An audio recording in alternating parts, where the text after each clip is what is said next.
Assalamu alaikum wa rahmatullahi wa barakatuh. Paix sur ceux qui suivent la guidée. Paix et bénédiction sur le prophète sallallahu alayhi wa sallam, sur ses compagnons, ses amis, sa famille, ainsi que sur tous ceux qui le suivront de bonne foi jusqu'au jour du jugement. Alors bon, à ce stade, avec tout ce temps qui est passé, à un moment donné, on fait certaines remises en question, on met tout à plat. Et en fait, je me rends compte, je parle pour moi, je me rends compte en fait que en français, il y a une expression qui dit ne pas mettre la charrue avant les bœufs. C'est-à-dire que je me rends compte qu'on s'est tous laissés embarquer dans des sujets. Bonne année, est-ce qu'on peut dire bonne année ou pas, et joyeux Noël, et le sapin, et machin, les hommes, les femmes, le féminisme. Enfin bon, on s'est tous laissés emporter dans des micro-sujets. Alors qu'en fait, quand on a une vision panoramique de la situation, qui tient compte de tout, les couples, les familles, les cultures, la coupe du monde, la façon dont on parle, la façon dont on mange, la façon dont on vit, ce qu'on regarde, ce qu'on écoute, on se rend compte en fait que le noyau dur du problème, ce à quoi il faut s'attaquer si on veut sincèrement Allah dans sa vie, c'est simple, c'est à un moment donné en fait se dissocier. Alors se dissocier, ça veut dire quoi? Parce que les gens disent se dissocier, ça paraît violent, ça paraît drastique. Se dissocier, en fait, ça veut dire, c'est psychologiquement, déjà là, psychologiquement, se détacher de tout ce qu'on sait que Allah n'agrée pas. Ou qu'Allah va estimer être quelque chose de mauvais, de détestable, de perte de temps, de fausses pistes, etc. Pour moi, ça commence vraiment là. C'est-à-dire, oui, on l'appelle le désaveu, mais beaucoup de gens, le désaveu, ça leur parle pas, parce que c'est déjà un mot un peu sophistiqué. Donc c'est la question de la dissociation. La dissociation, il y a plein d'exemples. Ça veut dire, quand tu es dans une logique de dissociation, tout ce que le mécréant trouve éblouissant, les discothèques, les lumières, les tatouages, les sapins, les trucs, les vacances à Pattaya, et le jet ski, je sais pas quoi. Je dis pas que c'est haram, c'est pas ça que je dis. Je dis simplement qu'il faut regarder tout ça, Euro Disney, on va lâcher 500 balles pour une sortie en famille, bon. Il faut regarder tout ça avec du recul, et voir ce que c'est. Euro Disney, c'est du préfabriqué, c'est tous des employés qui sont là comme des esclaves, qui font semblant de rigoler, qui font semblant de vous saluer, pour créer une ambiance artificielle, pour tout simplement vous pousser à travers vos enfants à vous soustraire de l'argent. Et c'est comme ça pour tout. C'est comme ça pour tout. C'est-à-dire, on veut vous faire rêver, on veut essayer de vous intégrer à une espèce de folie collective. On le voit avec tous ces parents qui achètent des costumes d'horreur à Halloween pour leurs enfants. Et puis voilà, c'est-à-dire on doit vous embarquer dans la combine. Et pour ça, il faut, en tout cas, voilà, les musulmans, les autres aussi, mais bon, eux, à la limite, on va dire, ils n'ont pas de garde-fou, donc c'est normal. Et les musulmans, en fait, à un moment donné, ils doivent vivre dans son temps, ils voient tout ça, oui. Mais il faut une dissociation cognitive et sentimentale. Ça veut dire, il faut toujours voir ça avec un œil extérieur, en se disant, c'est quand même fou. 80 000 personnes qui ont pris un ticket d'avion, qui vont à l'hôtel, qui vont dans un stade pour voir 22 types qui courent derrière un ballon pour, au final, soulever une coupe. Et, ouais, bien sûr, je suis un être humain, j'aime bien avoir un chouette match de football. La finale de la Coupe du Monde était un très beau match de football, mais je dois lui laisser la place qui lui revient, c'est-à-dire une distraction que je regarde à mon temps perdu, si j'ai le temps, si ça n'empêche pas ceci ou cela, mais ni plus ni moins, quoi. Ni plus ni moins. Pas que ça devienne en fait quelque chose qui ensevelit ta vie, ton cœur, ton psychique, Et c'est là où il y a le problème. Et la même chose avec le reste. Quand vous voyez, je suis toujours étonné, mais bon, quand vous voyez toutes ces filles, musulmanes ou non, qui se mettent sur Instagram avec des filtres, avec des faux ongles, avec des attitudes de garce, posez-vous la question 2 minutes. Est-ce que cette femme que je vois là, j'aimerais la voir pour épouse? Est-ce que j'aimerais me trimballer avec un sapin de Noël qui clignote de tous les côtés? Est-ce que c'est ça que je veux dans ma vie? Si c'est non, et pour la plupart des hommes sensés, ça sera non, même s'ils ne sont pas musulmans, il faut vous dire, est-ce que c'est normal que je regarde ça? Est-ce que c'est normal que je donne de l'importance à ça? Est-ce que c'est normal que je laisse mon cœur ou mes yeux s'émerveiller? Oh là là, quelle bombasse! Est-ce que c'est normal? Non. Donc il faut une dissociation, c'est-à-dire éliminer de la chose que vous voyez tous les artifices. Et tout ce que je viens de vous parler, c'est rempli d'artifices. Coupe du monde, il y a les feux d'artifice, il y a la coupe, il y a l'ambiance, il y a les musiques, il y a les tam-tams, il y a les supporters, il y a tout de l'artifice autour. Les bimbo girls, les faux ongles, le botox, les lèvres gonflées, les tatouages, les faux cils, les colorations de cheveux. Enlève tout ça, il reste quoi? Il reste une pauvre fille qui est là, et qui est banale, quoi. Donc à un moment donné, il faut se raisonner et il faut se dire, est-ce que c'est normal que le but de mon année, c'est de ramener la petite famille à Euro Disney et me saigner à blanc pour manger là au milieu des employés qui jouent les cow-boys, qui jouent les Mickey Mouse, les feux d'artifice autour d'un château en carton. Est-ce que c'est normal? Alors on va me dire, ouais, mais alors quoi? Il reste quoi dans nos vies? Tu veux tout? C'est pas ça. Je dis simplement que Allah Azza wa Jal, il nous explique clairement que ici-bas, tout a été embelli et enjolivé pour voir qui d'entre nous vont s'écarter ou rester fermes. Donc, ça signifie quoi? C'est-à-dire que tout ça, tu le vois, tout ça, tu le vis, tout ça, ça t'entoure. Mais il faut pas se laisser emporter. Il faut pas se laisser submerger.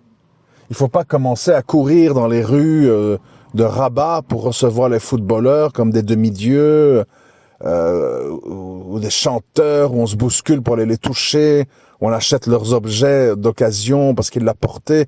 Là, ça devient une sorte d'idolâtrie passionnelle qui est malsaine, en tout cas pour les croyants.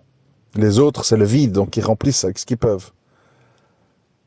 Et donc, moi, ce que je voudrais essayer de faire comprendre, au-delà d'entrer dans les détails, parce que c'est grotesque, je l'ai écrit à l'époque sur Twitter, j'ai dit tout ce que j'ai dit là, les fêtes de Noël et compagnie, c'est la partie visible d'un iceberg qui est beaucoup plus grand sous la mer, qui est que dans nos cœurs, et ça c'est notre drame, il est là notre drame, dans nos cœurs, nous n'avons pas divorcé de cette dunya. Nous ne sommes pas désavoués des gens que Allah déteste, que Allah a maudit. Les gens qui font du sihr, les gens qui font du shirk, les gens qui ne prient pas, les gens qui mettent le voile pour avoir l'air d'une fille bien alors qu'on sait très bien qu'elles s'en foutent, qu'elles font semblant. Nous, notre cœur, il a pas pris une position face à ça. Il s'est contenté de oui, mais c'est l'ignorance. Oui, mais bon, il faut faire dawa. Voilà. Et donc, ça veut dire qu'il reste dans le cœur tous des résidus de c'est pas si mal, c'est pas si grave. Alors que c'est extrêmement grave. Et on peut pas dire qu'on n'est pas prévenu. C'est ça qui est énervant. Nous sommes prévenus. Nous sommes prévenus. Qu'est-ce qui a fait que le père d'Ibrahim a voulu le jeter dans le feu? C'est qu'il a critiqué et il a donné la juste valeur à ces fameuses statues que sa peuplade façonnait. Qu'est-ce qui a fait que les Quraysh et même Abu Talib n'ont pas adhéré, etc. C'était des mauvaises personnes, c'était des diables, c'était des voleurs, des tueurs. Non, c'était des gens qui, pour diverses raisons, voulaient dire, oui, il y a un créateur, d'accord, c'est vrai et tout, mais nous, on l'adore comme ça. Et nous, c'est important parce que ça nous permet de faire du commerce à la Mecque. Toutes les tribus viennent avec leur Dieu et on fait un grand rassemblement et on peut faire du business. Donc arrête un peu avec ton Dieu unique, arrête de casser les statues, sinon on va te tuer, sinon on va te boycotter. Et Abu Talib, bon, t'es de mon sang, c'est pour ça que je te protège, t'es de ma tribu et tout, mais moi j'adhère pas à ta religion parce que toutes les femmes de la Mecque vont se moquer de moi. On va dire que je trahis mes ancêtres. Donc, il faut quand même tirer des leçons du Coran. Nous ne sommes pas que des perroquets qui faisons des concours de lecture du Coran avec des premiers, deuxième, troisième prix. Et quand il s'agit d'appliquer, on nage dans la boue. On comprend plus rien, on fait du shirk, on fait du sirk, mais on connaît le Coran par cœur. La belle affaire. La belle affaire, ça va se retourner contre vous, ceux qui connaissent le Coran par cœur, mais qui ne l'appliquent pas ou ne le méditent pas. Ça vaut pas la peine, hein. C'est dangereux. Et donc, où est-ce que je veux en venir? Je veux en venir que moi, j'en ai un petit peu assez, en tout cas sur les réseaux sociaux, d'où le fait que j'ai décidé de ne plus que rester actif sur Telegram et YouTube. Et puis au final, peut-être qu'il n'y aura plus rien, j'en sais rien, petit à petit. Parce qu'en fait, je vois que les gens, même instruits, même dans la religion, etc., ils comprennent déjà pas ça. Arrête un peu avec ton 13e millième tweet sur le sujet. Ça me rappelle exactement les élèves d'un cheikh en Arabie qui venait de finir Kitab al-Tawhid.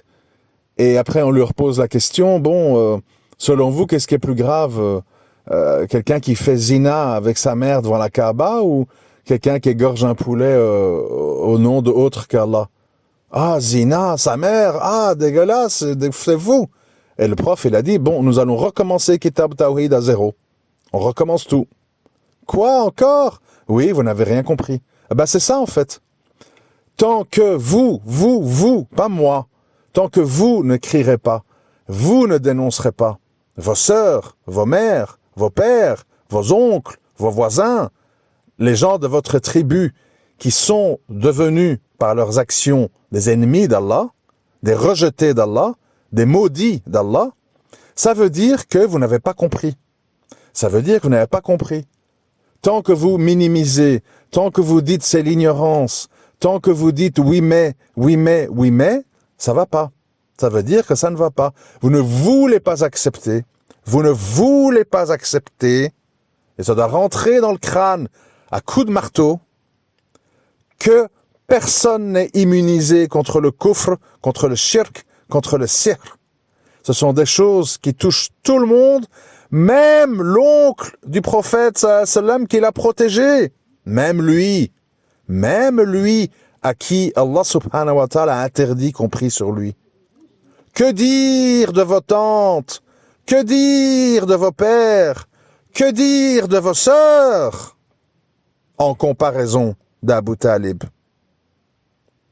Il faut se remettre les idées en place. On joue l'enfer et le paradis.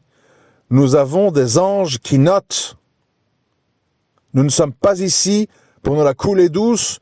Nous passons un examen dont le résultat sera le jour du jugement, où on va crever de trouille, crever de chaud, et où on sera tous nus, incirconcis, et on sera tellement angoissés qu'on ne reconnaîtra même pas notre famille autour de nous. Comprenez la gravité du truc?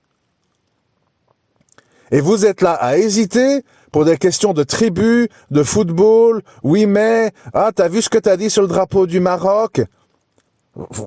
Des fois, j'en ai envie de vous gifler, de vous jeter sur un mur pour vous réveiller. C'est incroyable que des gens qui parlent l'arabe, qui connaissent les hadiths, qui connaissent le Coran, qui écoutent des dourous, en sont là. Qu'est-ce que t'as dit sur le drapeau du Maroc? C'était maladroit, t'aurais pas dû. C'est quoi le drapeau du Maroc? C'est quoi le drapeau de l'Algérie? C'est quoi le drapeau de la Tunisie? Ça représente quoi? Ça représente qui? Est-ce qu'il y a une seule parole écrite en arabe qui fait référence à Allah dessus? Rien. Rien du tout. Au moins l'Arabie Saoudite, ils font semblant en marquant en dessous du sabre le shahada. C'est tout. Les autres, ils ont honte. Si vous avez un drapeau de la shahada chez vous, on appelle les flics parce qu'on pense que vous êtes un extrémiste. C'est ça les saloperies de gens de chez vous. Et vous le savez bien mieux que moi parce que vous vivez au milieu de cette bouillabaisse. Mais vous avez honte parce que vous n'êtes pas dans le désaveu, parce que vous n'êtes pas dans le tawhid. C'est ça l'histoire. Alors ça sert à rien que moi ici à Noël et Nouvel An, je vous parle de bonne année et de sapin de Noël, parce que l'iceberg qui est sous l'eau, il est encore pire. Il est encore pire, il est plein de gens, de vos familles, qui portent pas le voile, qui prient pas, qui font du cirque, qui font des calomnies, qui mentent, qui montent les belles filles contre leurs fils, qui montent leurs beaux-fils contre leurs filles, qui les poussent au divorce, des gens qui seront au fin fond de l'enfer. Et vous voulez pas vous dissocier d'eux parce qu'ils sont basanés et parce qu'ils s'appellent Khadija et parce qu'ils s'appellent Mustapha. Et le drame, il est là. Il commence là. Ça sert à rien d'aller plus loin. Et les francs-maçons, et les juifs, et les satanistes, et machin, et Bernard-Henri Lévy, et Jacques Attali. Non, regarde autour de toi. C'est l'horreur. C'est l'horreur. C'est l'horreur. On me dit ne parle plus de ça, mais plus vous me dites ça, plus vous me rendez fou. Parce que c'est ça le problème. J'ai fait un petit sondage sur Twitter l'autre jour. J'ai fait un petit sondage. J'ai dit, qui fait les 5 prières autour de vous dans vos familles? Il y avait une quarantaine de pourcents de gens qui ont dit, ils font la prière. Tout le reste, c'est jamais, parfois, rarement, etc. Ok? 40%. 40% de prière. Mais de prière de quoi? De prière de koufr, de prière de shirk, de prière culturelle, de prière d'aérobic, de prière d'habitude ou de prière de tawhid. Si tu fais prière de tawhid, on n'est plus à 40%, les amis. On est à 5%. Qui va dire ça? Qui va avouer ça? Personne. Achi, arrête, takfiri, roulade takfir, t'as pas honte, et regarde les tiens, et va juger les Italiens, et qui es-tu pour me juger, et toi, machin, bouffeur de porc. Vous savez faire que ça? Au lieu de vous regarder dans une saloperie de miroir, et voir la réalité en face, vous savez faire que ça? Salir le gars qui prend de son temps pour vous prévenir, qui prend de son temps pour souligner le cœur du problème qui peut vous valoir l'enfer. Non! On crache sur le type, on salit le type. On envoie des mails au type. On fait du cirque contre lui. On envoie du mauvais œil. On lui souhaite du mal. On lui souhaite du mal. Oh, le multidivorcé, on te connaît. Qui es-tu pour parler d'eux? Au lieu de fermer son klaxon, d'encaisser l'information et de la méditer et d'observer autour de lui. Non, on ouvre sa grande gueule, on salit, on bave partout et on fait le fier en pataugeant dans la boue. Et non, j'arrêterai pas, parce que c'est ça qui fait qu'on est en dessous. C'est ça qui fait qu'on est en dessous.